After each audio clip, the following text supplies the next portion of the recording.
네. 제가 올 때마다 얘기하지만 3프로의 전신 신과 함께 팟캐스트 1회 출연자고요. 그때 네. 비트코인 돈인가 돌멩인가라는 주제로 제가 참여했습니다. 네. 그때는 어떤 포지션이셨나요? 당연히 저는 이게 돈이 될 수 있다는 입장이었고요. 돈이 네. 되지 않아도 가치가 충분히 있다는 입장이었고, 그때 제가 왜 그렇게 열심히 열변을 토하면서 설명을 하고 있었나 몰라요. 그냥 많이 살 걸. 네, 지나간 얘기입니다. 사진 네. 않으셨지만 열변을 토해 주신. 공부한다고 조금 사놓은 게 콩알이 약간 자라긴 하더라고요. 다행입니다. 워낙 오래됐기 때문에요. 네. 네. 네. 이제 잠깐 소개를 좀 드리면 이 소개를 본인이 하기는 약간 개면적일 수 있어서 비트코인도 잘 아시고요. 그리고 이제 부동산 전문 애너를 오래 하셨고 네. 그리고 사실 요즘에 방송 아마 유튜브 많이 보시는 분은 아실 거예요. 그러니까 여기저기 틀면 많이 나오셔서 되게 여러 가지 얘기들을 해주고 계십니다. 오늘 어떤 얘기 가지고 오셨을까요? 오늘은 제가 사실 4월 초에 언더스탠딩에 가서 네. 사모 대출 얘기를 좀 했는데요. 네. 관련해서 작가님께서 이제 요청을 해주셔서 사모 대출 시장에 대해서 좀 더 말씀드리려고 나왔습니다. 사실 이제 이 문제가 크립토 투자자들이 관심이 되게 많습니다. 왜 관심이 많으신가요? 그 질문을 하셨다고 하더라고요. 네, 사전 네. 질문 때. 아니, 그래서 크립토 플러스 시간에 왜 사모 대출을 얘기하냐. 제가 이렇게 질문을 역으로 드렸거든요. 네네. 왜 이렇게 네. 관심이 많으세요? 일단 뭐 제가 그냥 대변하자면 네. 많이 듣는 거는 일단 요즘은 나스닥이나 어떤 위험주하고 가격이 비트코인 같은 경우가 많이 이제 연동돼서 움직이는데 요 사모대출 이슈가 본격적으로 불거지기 시작한 이후에 위험자산 가격이 조금 내려가는 추세가 있었어요, 관측이. 네. 그때 이제 비트코인도 영향을 좀 받게 됐고, 비트코인 투자하시는 분들 입장에서는 뭐 작년 말에 뭐 SOFR 금리 뭐 문제도 있고, 그러니까 생전 자기는 처음 들어보는 거시 이슈가 왜 비트코인이 이렇게 습격하냐. 너무 여기에 스트레스를 많이 받고 있고 네. 그러다 보니까 사모신용 뭐 JP 모건 CEO가 얘기했다는데 그래서 이제 조금 더 알려지게 된 측면이 있습니다. 그래서 사실은 관심이 굉장히 많은데 이걸 또 체계적으로 풀어줄 수 있을 만한 또 사람은 잘 없다 보니까 네. 아마 그래서 그 얘기를 드렸던 것 같습니다. 개인적으로는 사모신용 시장보다 크립토 시장에 영향을 주는 것은 그냥 트럼프 대통령 한 명으로 설명이 될 것 같긴 해요. 네. 뭐 전쟁도 네. 그렇고 정책도 그쵸. 그렇고 발언도 그렇고 투자도 그렇고 압도적인 영향을 주고 있는 인물은 트럼프 대통령이다 이렇게 개인적으로 생각하고 사모 대출이 크립토에 직접 연관이 있다기보다는 지금은 전 세계 자본시장, 금융시장이 너무 다 연결돼 있잖아요. 그렇죠. 그래서 기존의 주식, 채권, 금 상관관계도 다 깨지고 모든 자산이 이제 같이 서로 영향을 주는 사이클이다 보니 여기까지 관심을 가지시는 게 아닐까 이런 생각이 되네요. 사모대출은 사실 제가 오늘 자료를 별도로 가져오진 않았어요. 왜냐하면 이미 언더스탠딩에서 1시간 넘는 분량을 자료를 충분히 가지고 제가 설명을 드렸기 때문에 네. 뭐 필요하신 분들은 그걸 보셔도 될 것 같고요. 오늘은 그냥 김동완 대표님하고는 되게 오래 이제 지인이거든요. 이 그렇군요. 업계에서. 네. 그래서 그냥 좀 편안하게 말씀을 드리려고 네, 나왔습니다. 편안하게 얘기해 주시면 제일 좋을 것 같아요. 그렇죠. 네, 네. 저희도 편안하게 질문 드리겠습니다. 저희가 근황 토크를 하는 사이에 우리가 왜 지금 사모대출 얘기하기 시작했는지 네. 또 거기에 대한 간략한 평가까지 맞습니다. 소화가 됐습니다. 어쨌든 지금 요게 전 세계 경제에 있어서 뭔가 약한 고리? 이런 평가를 받고 있는 건 맞나요? 이제 그렇긴 하죠. 왜냐하면은 지난 한 10년간, 한 5년 동안 10년간 거의 5배로 성장했다. 네, 지난 10년, 그리고 최근 5년간 성장 속도가 빨라서 이렇게 커져 있는 시장인데 공개된 시장이 아니다 보니까 보통 공모펀드나 상장된 주식이나 뭐 채권이나 이런 것들은 밖에서 우리가 내용을 알 수가 있는데 사모펀드라는 거는 구조를 그 안에 뭘 담고 있는지를 정확하게 알지 못하다 보니 이제 약간 찜찜한 느낌들이 좀 생기고 있는 것 같아요. 그리고 이제 최근에 들어서 문제가 된 거는 사모 시장은 사실 굉장히 큽니다. 어느 정도 큰 거냐면 미국의 1년 GDP가 30조 달러 정도 되거든요. 근데 사모 시장 전체를 부동산, 기업 인수 이런 걸 다 더해서 보면 40조 달러 정도 시장이에요. 더 크네요. 어마어마하게 큰 시장입니다. 그런데 이 중에서 우리가 얘기하고 있는 사모 신용, 프라이빗 크레딧 시장은 2조 달러 정도예요. 그러니까 이제 40조 달러 규모 안에서는 또 그렇게 크지는 않다라고도 볼 수 있거든요. 그리고 이제 성장한 속도가 빠르긴 하지만 전체에서 이게 막 엄청 큰 심장이 될 정도는 아닙니다. 그런데 이제 이게 이 중에 2조 달러 안에서도 매우 일부만 상장이 돼 있어요. 그리고 오픈 엔드라 그래서 개방형으로 중간에 환매할 수 있는 게 아주 일부가 있습니다. 네. 2조 달러 안에서도 한 80% 이상은 우리가 못 보는 폐쇄형 상품 시장이에요. 그래서 사실은 이제 우리한테 막바로 영향을 주긴 매우 어렵죠. 볼 수도 없고 중도 환매도 안 네. 되기 때문에. 근데 이제 아주 작게 드러나 있는 시장에서 주가가 빠지고 그리고 원래는 분기마다 환매를 해주기로 약속한 거를 약속대로 지급하는 건데 네. 약속보다 더 많이 환매 청구가 몰리면서 이게 무슨 일이야? 왜 펀드인데 내 돈인데 돈을 못 돌려줘? 이러면서 이제 어떻게 보면 좀 노이즈가 커졌다. 이렇게 이제 생각하시면 될 것 같아요. 네, 그냥 제가 그냥 듣는 입장에서 생각을 해보면은 지금 말씀하신 대로 잘 안 보이고 뭐 이렇기 때문에 이게 안전한 건가라고 어렴풋이 생각을 하고 있다가 어느 순간 눈이 탁 뜨이면서 이게 안전하지만은 않은 거네라는 걸 이제 사람들이 조금씩 깨달으면서 뭐 환매도 요청하고 했을 거 아닙니까? 네. 근데 그렇다 그러면 이제 앞으로도 계속 이렇게 사모 펀드에 대해서 그렇게까지 긍정적이지 않은 시각이 이어질 수도 있는 거 아닌가요? 장기적으로 봤을 때? 아, 이게 사람 마음이요. 네. 이제 좋을 때는 이게 주식 해보시면 주식도 그렇고 크립토도 해보죠. 그렇고 네. 오르면 더 사고 싶고 분명히 쌀 때 사라고 그렇게 배웠는데도 아, 왜 그러죠? 저희 사람 오르면 심리가. 당장 더 로켓가 될 것 같고 내리면 당장 던지고 싶단 말이에요. 맞아요. 이거랑 싸우는 게 이제 투자 심리인데요. 네. 사모대출도 마찬가지입니다. 음. 저금리 시대에 이 상품들이 더 커졌고요. 제로금리를 갔던 코로나 시기에 사모대출을 하면 은행에 예금하는 거나 은행 대출 금리보다는 좀 더 높은 투자 수익을 얻을 수 있다라고 하면서 시장이 커졌단 말이죠.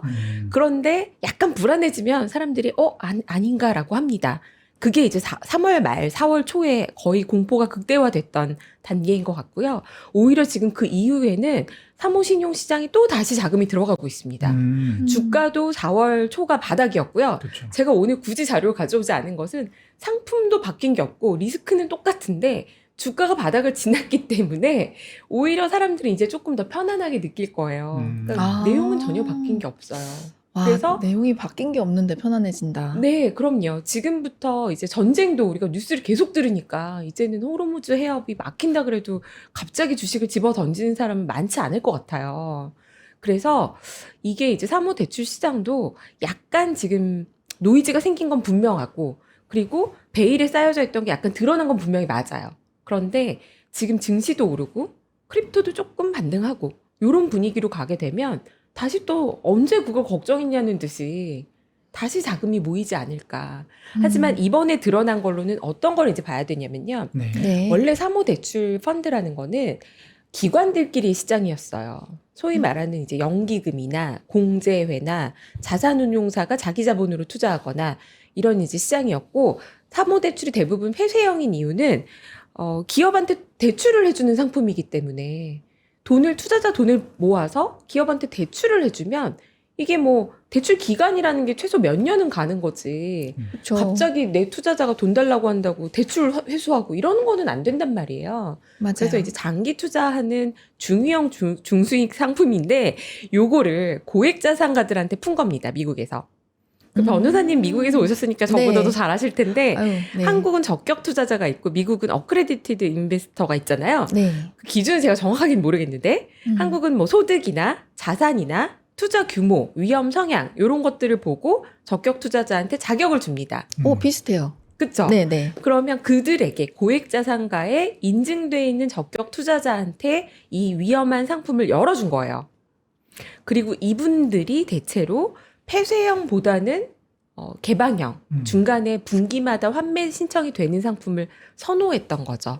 그래서 제가 오늘 아침에 이제 이걸 나오려면서 아니 언더스탠딩에서 1시간 넘게 얘기한 거를 또 30분은 뭘 또 얘기하지? 이러면서 제가 아침에 뉴스를 검색을 해봤어요. 근데 마침 오늘 새벽에 네. 이 업계의 가장 구루 중의 구루인 오크 캐피탈의 네. 오크트리 캐피탈의 하워드 막스가 네. CNBC에 나왔더라고요. 오늘 새벽에요. 그러면서 무슨 얘기를 했냐면 네. 이게 저는 너무 재밌었는데요. 처음에 들어가는 사람들은 리스크 테이킹을 하면서 가능성을 보고 들어가는 이노베이터, 네. 그러니까 혁신가들이 들어간단 말이에요. 네. 이 사모 신용 시장이라는 것 자체가. 그리고 모든 투자 시장이 초기에는 그런 사람들이 들어가죠. 네. 그런데 따라가는 이미테이터가 들어가기 시작해요. 모방하는 모방하는 거죠. 이미테이터라고 부르는군요. 네, 그 하워드 박사는 그렇게 쓰더라고요. 네. 이노베이터가 들어가고 그 다음에 이노베이터가 돈 버는 걸 보면서 질투하면서 이미테이터가 들어간다. 이미테이터. 네. 추종 매매 같은 거죠, 우리의. 네. 네, 우리 마음이 그렇게 움직입니다. 그리고 이제 마지막에 누가 들어가느냐? 더 이디엇이라고 얘기해요. 아. 멍청한 사람들이 들어간다고. 왜 찔리죠? 저희 왜 이제 찔리지 은어로 갑자기? 호구라고 부르는. 네, 저 네, 갑자기 너무 맞습니다. 찔리는데. 네. 그래서 마지막에 들어간 사람들이 리스크에 노출이 될 수밖에 없고 네. 가격이 올라가 있을 때 오히려 리스크 테이킹을 하게 되잖아요. 마찬가지 구조라는 거죠. 그래서 이 시장 전체를 우려할 만한 일이 아니고 기관 투자자들이나 하워드 막스 같은 사람들은 7년짜리, 10년짜리 상품을 만들고 투자를 하면 보통은 이제 CIO 레벨 정도 되면 30년 사이클 정도 보신 거거든요. 그렇죠. 그러니까 이게 이렇게 일희일비하면서 들어갔다 빠졌다 하는 상품 자체가 아닌데 요게 좀 잘못된 투자자한테 간 것 같다. 이런 설명을 하더라고요. 그래서 당분간은 오히려.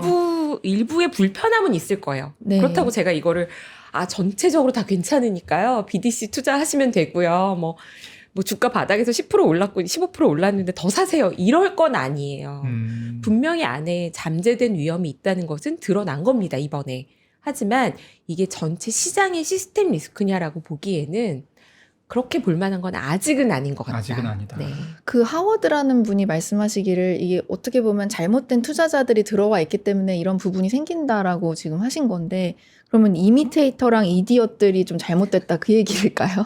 네, 그러니까 이 시장은 원래는 이렇게 개인들한테 개방된 시장이 아니고 환매를 할 수 있는 상품을 만든다고 하더라도 그게 이렇게 줄 서서 환매를 하겠다라는 목적이 아니고 추가로 자본이 들어올 수 있는 개방형 펀드를 설정해 놓는 거거든요.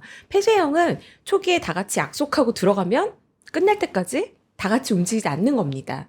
근데 개방형은 환매만 가능한 게 아니라 투자 자금을 또 추가로 받아요.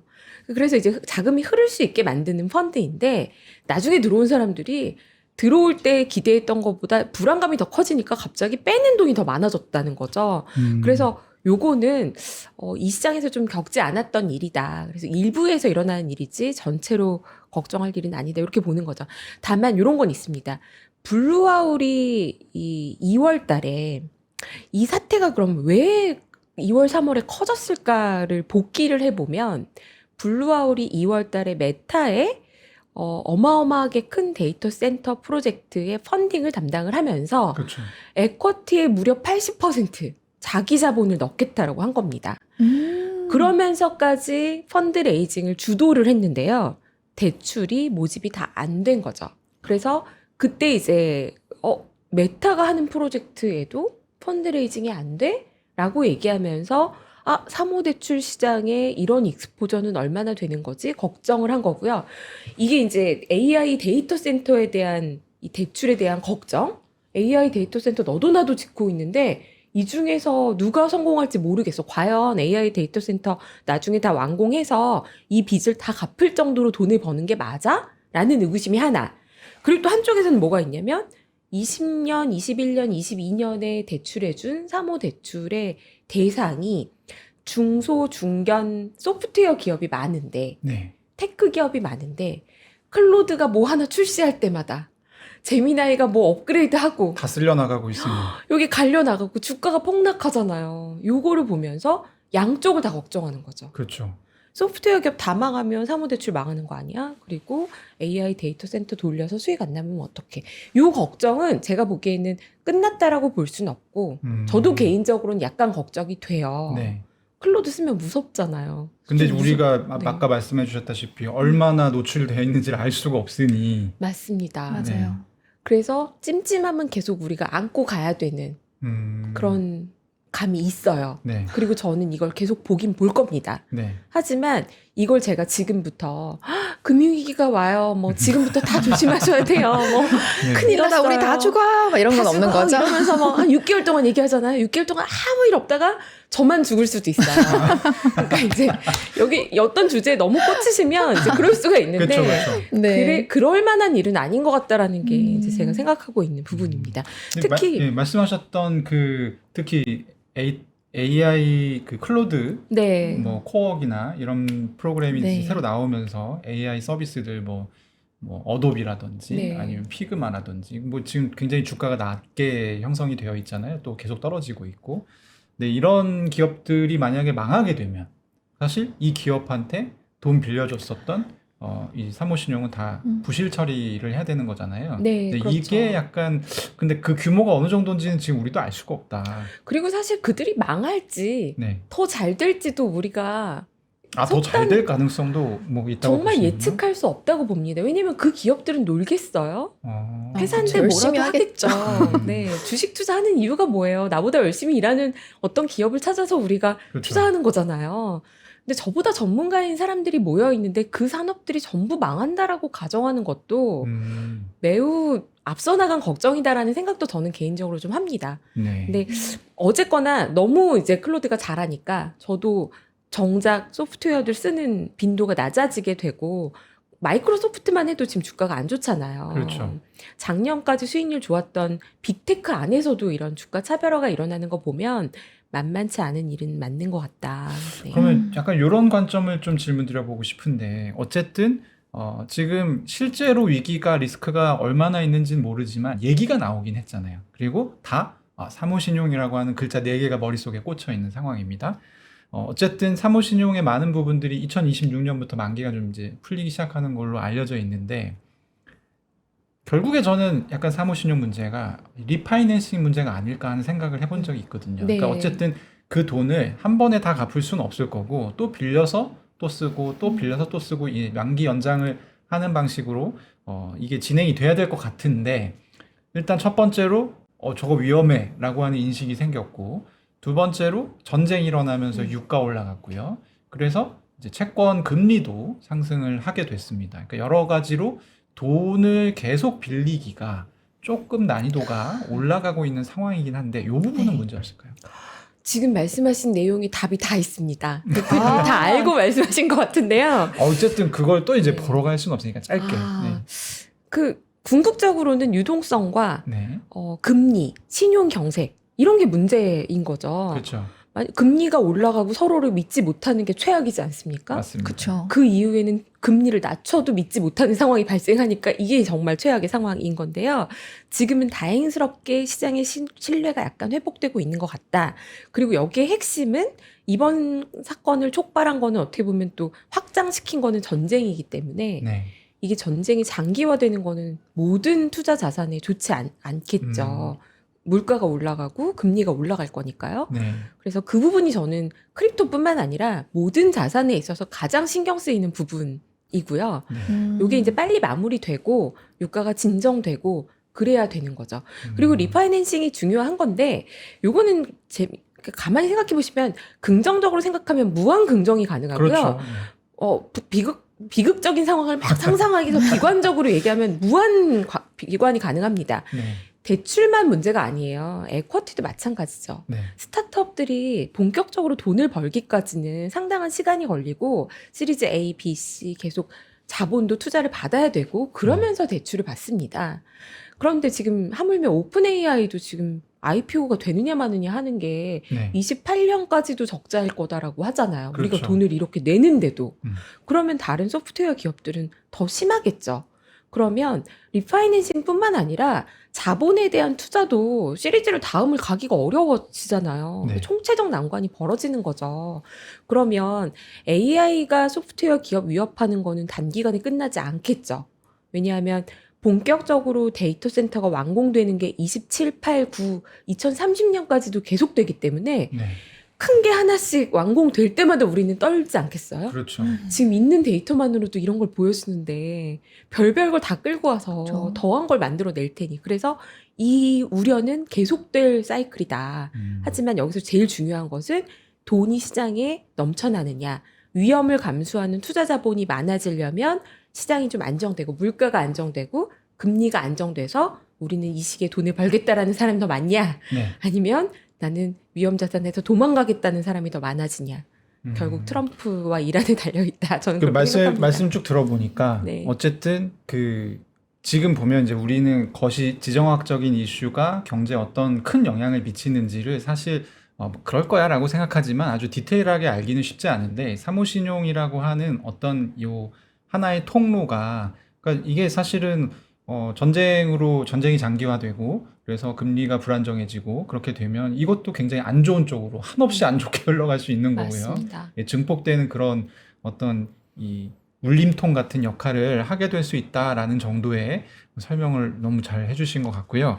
저는 또 이제 저희 크립토 플러스다 보니까 궁금한 게 좀 역사적이긴 한데 이번 사태가 지금 디지털 자산 업계에서는 올해가 거의 RWA 자산 토큰화의 거의 해거든요. 네. 지금 굉장히 관심도가 높은데 요 자산 토큰화 수요를 좀 앞당길 수 있지 않겠냐 뭐 이런 얘기도 나와요. 그러니까 이 취지는 그런 것 같아요.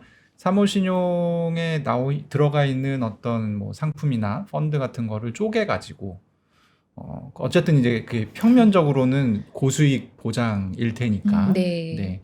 그렇게 이제 일반인들에게 넘겨지는 방식이 또 가능하지 않겠냐 이런 얘기도 있는데 어떻게 보십니까? 일단 이게 이제 환매 요청을 했는데 바로 대응이 안 된다라는 네. 점 때문에 그러면 이걸 토큰화하고 RWA 리얼월드 에셋을 토큰화해서 이 사모 신용을 사고 팔 수 있게 해놨으면 거래는 됐을 거 아니야 라고 생각할 수 있죠.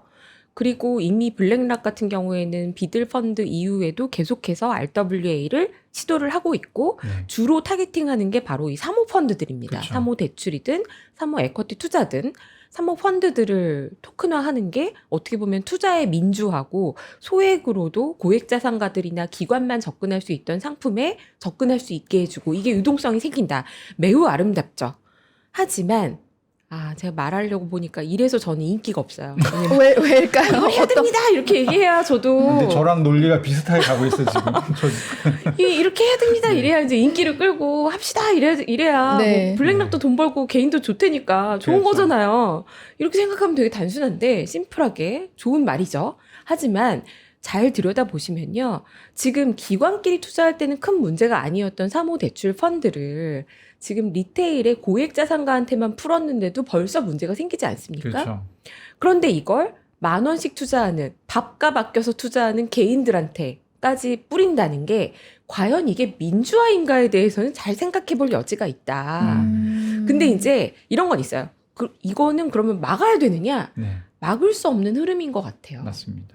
전통 금융기관에서는 막아도 어차피 크립토라는 게 뭐예요? 코드를 믿고 거래하겠다는 개인들의 자유를 열어버린 거잖아요. 그렇죠.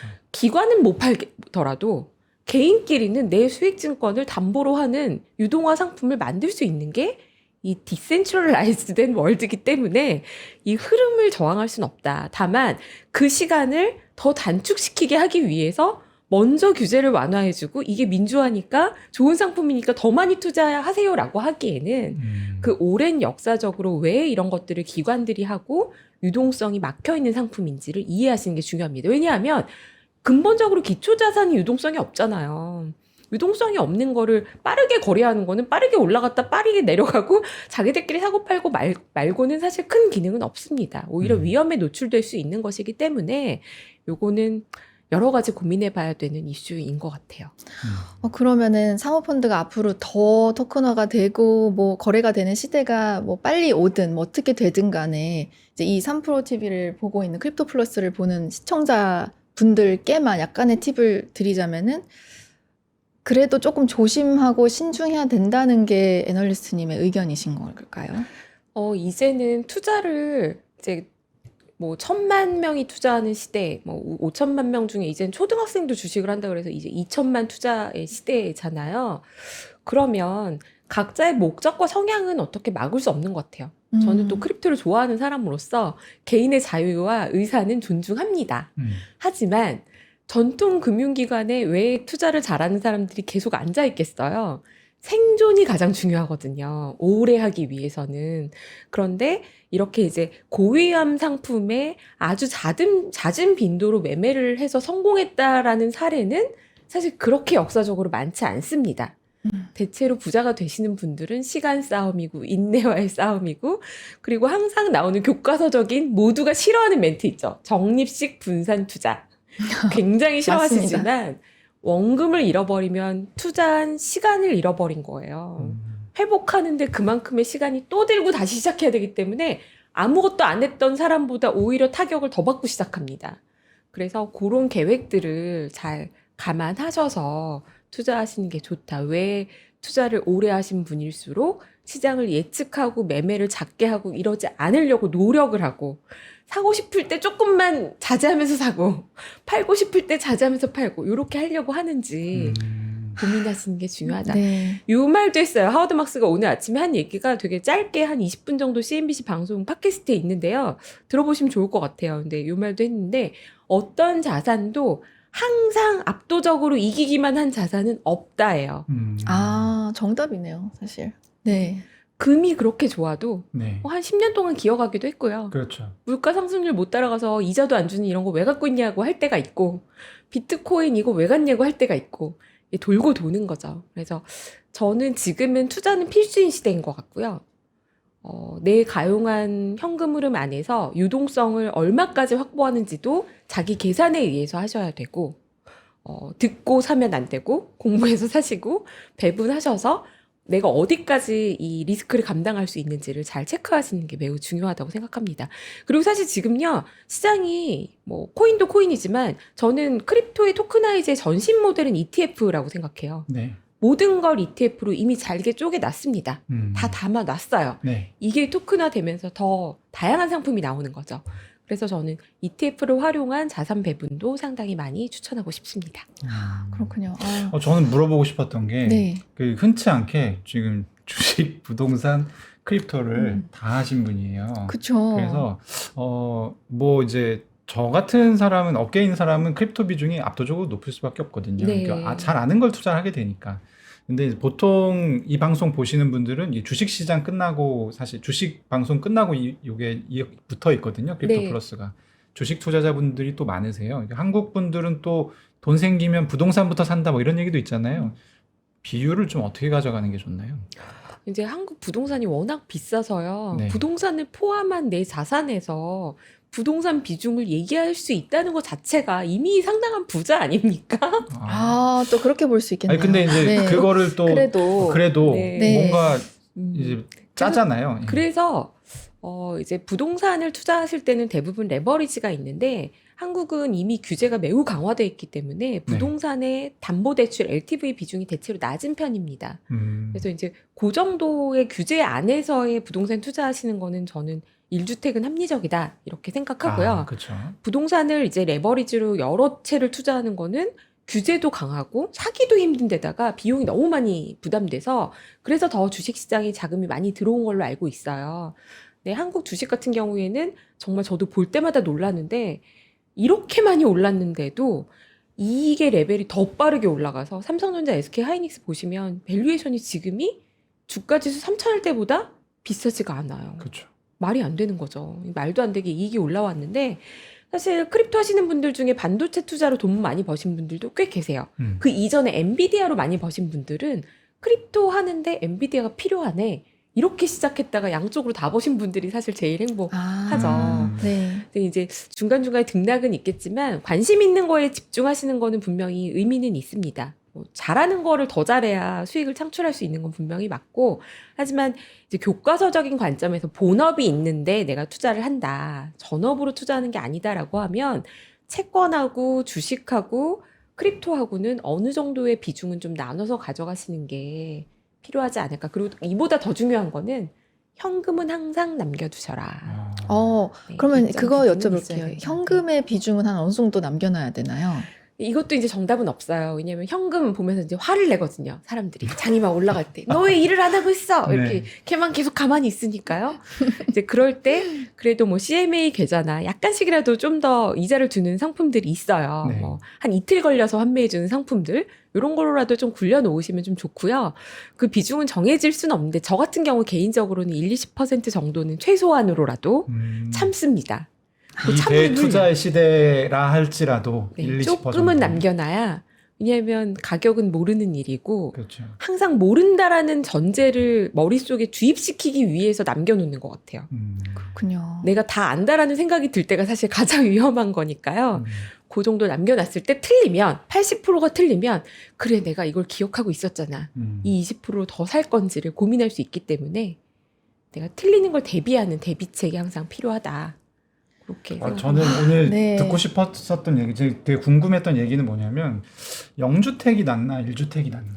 그러니까 사실 그것도- 0주택은 집값이 내려간다는 맞아요. 베팅이거든요. 그래서 어쨌든 1주택이 그래도 아직까지는 합리적인 것 같다라는 말씀을 해주셔서 너무 도움이 됐고 네. 그리고 전반적으로 자산시장을 넓게 보라라는 조언이었던 것 같습니다. 네. 뭐 하나의 몰빵을 해서 하는 것보다는 어디서 뭐가 터질지 알 수가 없으니까 삼성전자, 하이닉스 이렇게 올라갈지를 작년에 누가 알았겠습니까? 맞습니다. 네, 알겠습니다. 오늘 김현회 애널리스트님 모시고 되게 다양하게 여러 가지 얘기 들어봤고요. 오늘 너무 말씀 감사합니다. 네, 감사합니다. 감사합니다. 네.